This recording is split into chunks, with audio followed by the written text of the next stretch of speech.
Amnesty International, vous connaissez peut-être de nom, mais pas vraiment dans le fond. Si on vous demande, vous dites que c'est une ONG qui milite pour la défense des droits humains partout dans le monde. Mais est-ce que vous savez comment elle se bat ? Pour quelle cause ? Avec qui ?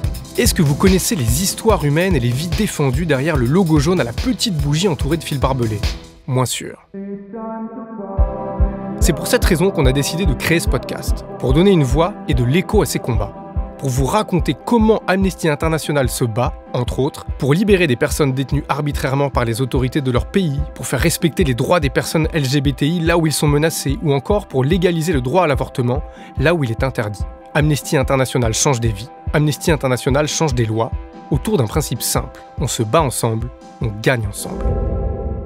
Bienvenue dans We Made It. Rami was arrested in Egypt. He has committed no crime. He is a political activist, a defender of human rights. In 1 year, his pre-trial detention has been renewed 16 times without ever being presented with any proof or given any real chance to defend himself from the false accusations brought against him. Rami Shath is an Egyptian-Palestinian activist who has Épisode 2, worked for the un plan defense of d'attaque human rights. pour les défendre. En Égypte, la justice doit examiner cette semaine l'appel d'un défenseur des droits de l'homme. Rami Shath est aujourd'hui incarcéré au nom de la lutte antiterroriste qui sert souvent de prétexte au pouvoir égyptien pour museler toute opposition. La ville de Paris se mobilise pour obtenir la libération de Rami Shath. Une quarantaine d'élus parisiens demandent au gouvernement français d'agir en ce sens auprès des autorités égyptiennes. He has committed no crime. He is a political activist, a defender of human rights. Dans ce contexte-là, nous avons échangé sur des listes de noms et nous continuons de pousser ce qui, je crois, est la manière la plus efficace à des libérations et à suivre avec bienveillance certains cas. J'ai évoqué celui de Rami Shath, qui est un cas que nous suivons aussi de manière très vigilante avec plusieurs autres. Sharing this story. Please share this video. Free Rami Shath. Free Rami Shath. Free Rami Shath. Free Rami Shath. Free Rami Shath. Free Rami Shath. À peine Solafa Magdi et Rami Shath sont-ils emprisonnés que la mobilisation pour leur libération s'organise. Céline Lebrun-Chatte, militante des droits humains et épouse de Rami, est arrivée en Égypte 8 ans plus tôt pour apprendre l'arabe dans le cadre de ses études de sciences politiques. Elle a rencontré Rami puis est devenue enseignante-chercheuse. Le soir de l'arrestation, en moins de 10 minutes, elle a vu 8 ans de sa vie s'arrêter brutalement. Malgré tout, elle tient bon. Très vite, y compris avant même l'annonce publique de l'arrestation de Rami. Donc, j'ai pris contact avec Amnesty et d'autres ONG de défense des droits humains. Et on a commencé à élaborer un plan d'attaque, si je puis dire, ou de défense, puisqu'il s'agissait surtout ici de pouvoir répondre à une injustice. Et donc, on a commencé à écrire des communiqués. On a aussi commencé à envoyer des lettres aux différentes institutions susceptibles d'intervenir, que ce soit les procédures spéciales aux Nations Unies, que ce soit le ministère des Affaires étrangères ici en France. Et voilà, et donc la machine s'est mise en route, une machine bien huilée à Amnesty qui a permis de porter cette campagne et avec le résultat qu'on connaît. Du côté d'Amnesty International, la mobilisation pour la libération de Rami Shath commence et ne fera que grandir au fil des mois. Notre arme, c'est une campagne publique. Bien sûr, malheureusement, lorsque Rami est arrêté au début, et compte tenu du côté de son père qui est un haut diplomate palestinien, donc il y a une tentative de régler la situation par la voie diplomatique. Et donc pendant 6 semaines, on va rester silencieux en espérant qu'une solution puisse être trouvée de ce côté-là. Malheureusement, au bout de 6 semaines et de nombreuses promesses qui nous sont faites, ce n'est qu'une question de jours ou la semaine prochaine, et puis les semaines passent, les jours passent et Rami n'est toujours pas libéré. Au bout de 6 semaines, on se dit il faut annoncer l'arrestation de Rami et commencer une campagne. Et c'est à ce moment-là qu'on publie, la famille, un communiqué annonçant l'arrestation de Rami. Communiqué qui va être suivi après par ceux de grandes organisations internationales telles que Amnesty International et d'autres. Mais pendant que des milliers d'anonymes se mettent en action, les prisonniers sont seuls face à la réalité carcérale. Pour Rami Shath, comme pour Solafa Magdi 4 mois plus tard, les premiers moments en prison préfigurent les longues privations à venir. On leur reproche des faits qu'ils n'ont pas commis. Après les humiliations psychologiques subies au commissariat, Solafa est placée dans un centre de détention illégal, toujours en compagnie de son mari. Là-bas aussi, nous avons été l'objet de pressions et d'interrogatoires illégaux. Pendant 2 jours entiers, nous étions donc les yeux bandés, les mains menottées, avant d'être présentés au procureur général de sécurité de l'État, où on nous a annoncé les accusations, c'est-à-dire l'appartenance à un groupe terroriste et la diffusion de fausses informations en utilisant les réseaux sociaux.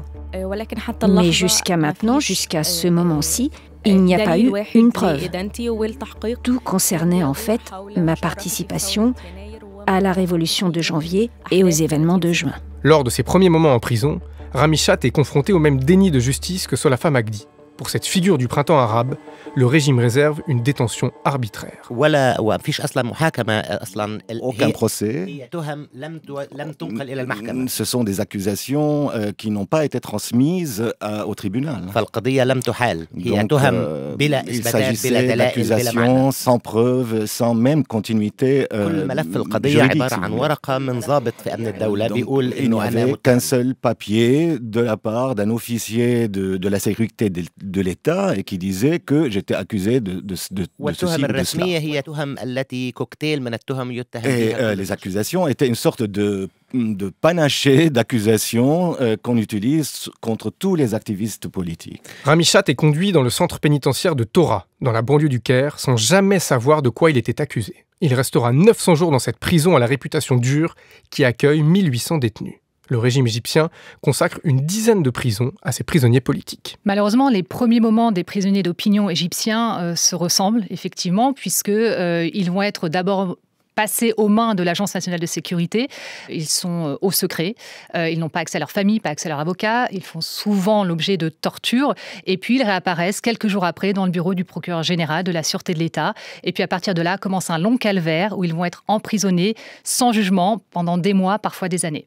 On peut parler d'une manière de faire systématique. Il y a véritablement un schéma avec une justice parallèle qui a émergé depuis quelques années, sous l'ère Al-Sisi, où de fait, systématiquement, les voix critiques sont arrêtées, sont maintenues en détention provisoire prolongée et sont accusées de tout un tas d'infractions sur des motifs tout à fait fallacieux, tout simplement pour les maintenir en prison, tout simplement pour les faire passer pour des ennemis de l'État, souvent pour des terroristes, mais in fine pour faire taire leur voix et les droits qu'ils défendent. Pendant que les prisonniers sont confrontés à l'inconnu, les soutiens se mobilisent, à plusieurs niveaux. Amnesty International, en lien avec d'autres organisations de défense des droits humains, se mettent en ordre de marche. Le combat pour les prisonniers d'opinion est un combat historique d'Amnesty International. Les cas de Rami et de Solafa étaient des cas assez emblématiques de la répression actuelle en Égypte. Il y a bien sûr des similitudes quand on voit effectivement les arguments qui sont avancés, les accusations de terrorisme, de fausses nouvelles, quand on voit le traitement réservé aux prisonniers. Donc tout ça, on le connaît. Effectivement, on en retrouve beaucoup malheureusement aujourd'hui en Égypte dans ces situations-là. Mais ensuite, il faut aller voir au cas par cas. Chaque situation est spécifique. On est en discussion avec la famille, évidemment, pour savoir effectivement ce qu'on peut dire, pas dire. Il faut évidemment enquêter, vérifier les informations, pouvoir les recouper. Et puis ensuite, il faut voir quels vont être les leviers à activer, à quel moment, vers quelle cible. Donc tout ça se construit en lien avec la famille, en lien avec les proches, en lien avec les autres organisations impliquées. Et donc effectivement, c'est ce qui permet d'ajuster la stratégie et d'obtenir des résultats. Cette machine repose sur un collectif constitué de volontés individuelles. Bernadette Giglielmoni, militante du groupe Amnesty International de Nanterre, s'est largement mobilisée pour la libération de Rami Chat en coordonnant plusieurs actions. Alors moi, j'étais étudiante en droit et j'avais envie de m'engager et j'ai des amis qui m'ont fait connaître Amnesty International. Toute jeune déjà, j'avais été sensibilisée par l'injustice et par les répressions contre les gens qui voulaient défendre leurs opinions. Ce qui me plaît beaucoup dans Amnesty International, c'est qu'on défend le droit d'opinion. À cet égard, je salue la libération annoncée jeudi de 3 membres d'ONG et nous avons pu évoquer plusieurs autres cas individuels. Pour la libération d'un prisonnier d'opinion, les relais médiatiques et les interventions politiques sont la face visible de l'iceberg. Si Emmanuel Macron a évoqué le cas de Rami Chat face au président égyptien, si sa détention a été exposée dans les journaux télévisés et sur les réseaux, c'est grâce à une pression constante. Céline Lebrun-Chatte a pu aussi s'appuyer sur une forte mobilisation militante à l'image de l'engagement de Bernadette. J'avais envoyé un mailing aux membres individuels et aux sympathisants d'Amnesty sur Nanterre. Et donc, Céline m'a contactée par mail, m'a expliqué la situation de son mari.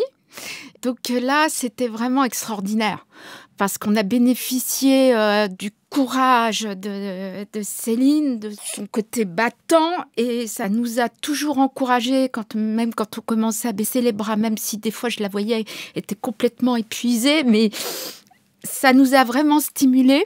Puis on a eu de la chance aussi que Rami a été fait citoyen d'honneur de la ville de Nanterre en février 2020.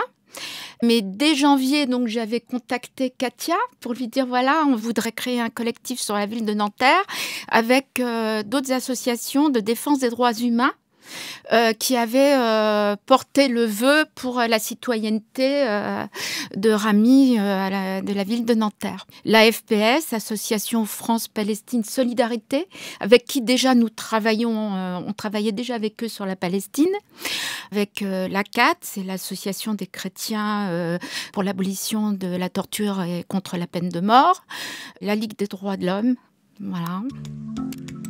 Et afin de contribuer au mouvement de mobilisation internationale en cours, le Conseil municipal de Nanterre, réuni en séance le mardi 9 février, attribue le titre de citoyen d'honneur à M. Rami Chatte, demande aux autorités égyptiennes de libérer sans délai notre concitoyen et émet le vœu que les autorités françaises se mobilisent activement pour la libération de M. Rami Chatte. Et donc, ça a été formidable, et même si c'était difficile en période de confinement, parce que ça a été à la fois difficile et en même temps, il y a eu une créativité. La créativité, justement, Céline Lebrun-Chatte en fait preuve dès qu'elle se réveille. Le combat pour la libération de son mari devient un objectif de chaque instant pour lequel il faut mettre en place une véritable stratégie. Elle doit aussi mettre en sourdine l'inquiétude qu'elle ressent chaque jour et s'arme d'une force qui ne la quittera plus pendant 900 jours, la patience. Mais alors, où trouve-t-elle une telle motivation ? Déjà en se levant tous les matins et en se demandant qu'est-ce qu'on peut faire aujourd'hui pour libérer Rami. Et après, en élaborant une stratégie assez claire qui était de se dire il faut absolument une intervention française au plus haut niveau pour faire pression sur le gouvernement égyptien. Et à partir de là, du coup, a commencé une série de rencontres avec tout d'abord des parlementaires français qui se sont mobilisés par dizaines et qui ont contribué à interpeller le gouvernement et à faire en sorte que celui-ci se saisisse vraiment du dossier.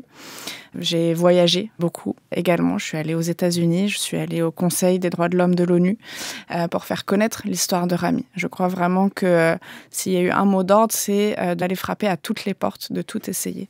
Et je crois que c'est ce qui a fait la force de cette campagne, qui a su mobiliser à tous les niveaux et aussi au niveau populaire. Je tiens à saluer aussi les plus de 100 000 personnes à travers le monde qui ont signé la pétition portée par Amnesty demandant la libération de Rami et qui ont organisé partout à travers la France et à travers plusieurs capitales dans le monde des rassemblements de soutien à Rami. Et une chose sur laquelle j'ai toujours fait attention, c'est aussi de faire en sorte que Rami incarne la situation de ces milliers de prisonniers politiques. En parallèle de la mobilisation pour leur libération, Rami Chatte et Solafa Magdi sont confrontés aux conditions de détention des prisonniers égyptiens. Ils découvrent l'horreur et la précarité de l'isolement. Solafa est particulièrement marquée par le traitement réservé aux femmes. Je ne veux pas sous-estimer la souffrance des hommes, mais les femmes font face à des violations différentes de celles subies par les hommes. Et en prison, les soins médicaux font défaut, complètement. Même les femmes, de nombreuses jeunes femmes, on a essayé de détecter si elles sont vierges ou non, donc vérification de virginité. Moi-même, j'étais parmi ces femmes-là. Une inspection gynécologique fut pratiquée, après quoi j'ai souffert de perte de sang très aiguë pendant plus d'un mois. Et ce, juste parce que j'avais demandé des soins médicaux.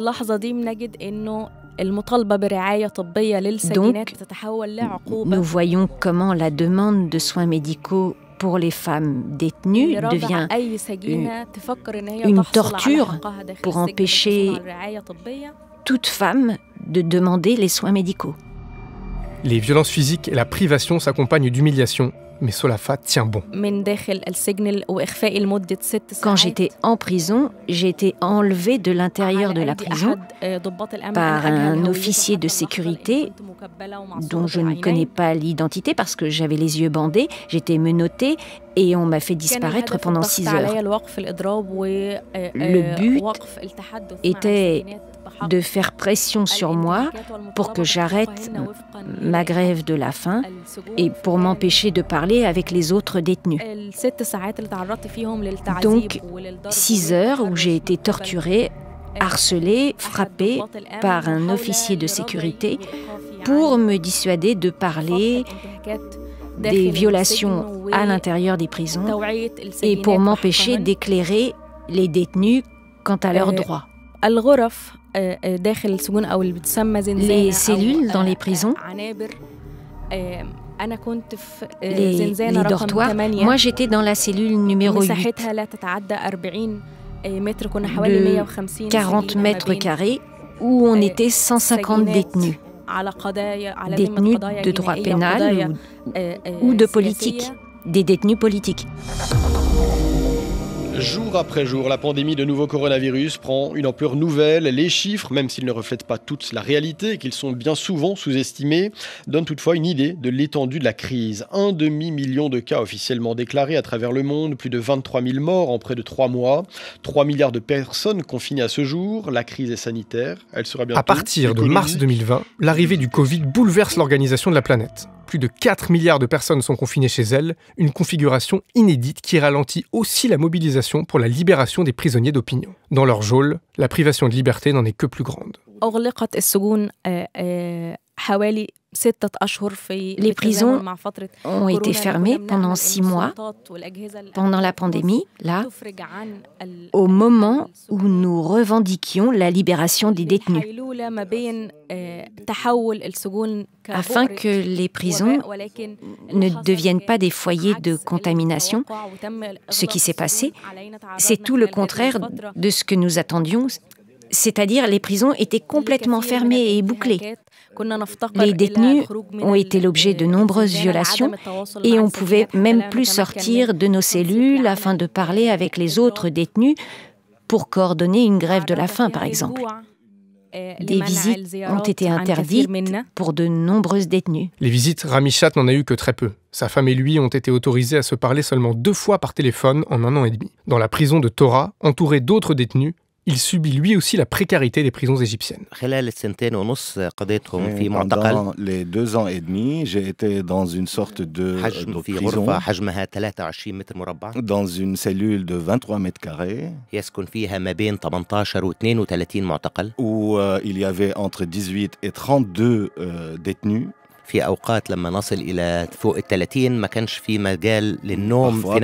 quand on était plus de 30 dans cette cellule, nous ne pouvions pas dormir au même moment, tous les 30. Donc, il y avait des gens qui attendaient la fin du sommeil des autres pour qu'ils puissent dormir. On dormait par terre. Donc tout était délabré dans la cellule, les murs se détachaient de la place. C'était plein bien évidemment d'insectes. Et il y avait un petit coin d'eau d'1 mètre sur 75 cm. Une sorte de trou dans le sol avec une douche d'eau gelée. Et donc, parfois, on s'asseyait pendant des semaines à l'intérieur de ces cellules sans pouvoir en sortir. Sans soins médicaux, et avec des menaces et des pressions inhumaines totalement déstabilisantes. heureusement, peut-être, parce que j'avais une certaine notoriété. Je n'ai pas été l'objet de torture directement, si vous voulez. Mais j'ai vu de mes propres yeux les tortures des autres personnes et les traces de ces tortures sur leur corps. Et j'ai vu également des gens humiliés et frappés à l'intérieur des cellules même. I'm just coming out of the Egyptian consulate where I was finally delivered a visa to be able to go visit my husband after 19 months of forced separation. So it's now 1:30 a.m. I'm about to spend my first night in Cairo and I'm just realizing that I haven't been so close to Rami in the past 19 months. So it's really exciting. En février 2021, malgré le Covid-19 et la dureté du régime, Céline Lebrun-Chatte obtient enfin l'autorisation de rendre visite à son mari. En février 2021, Céline Lebrun peut effectivement rendre visite à son mari pour la première fois depuis 18 mois. Il faut savoir que le jour où il a été arrêté, elle a été expulsée illégalement vers la France et elle n'a pas pu communiquer avec lui officiellement depuis. Donc évidemment, c'était un soulagement énorme de pouvoir s'y rendre, avec aussi une appréhension. Qu'est-ce qui va se passer à mon arrivée? Comment vont se passer les retrouvailles, qu'est-ce qu'on va se dire? Et puis, ce qu'ils espéraient, c'était une libération. Donc là, effectivement, l'idée, c'était de se voir, mais de ne pas lâcher la demande de libération. Quand ils se sont retrouvés, ce qu'ils ont pu raconter, effectivement, c'était un moment d'intense émotion. Sur une semaine, ils ont pu se voir 3 fois un quart d'heure.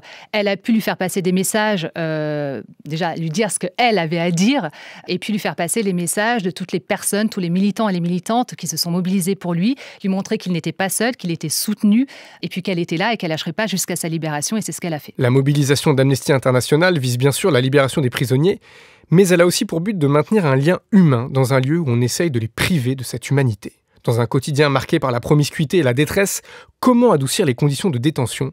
La réponse est aussi simple que la question est complexe. Ça passe par des lettres qui relaient des paroles de soutien.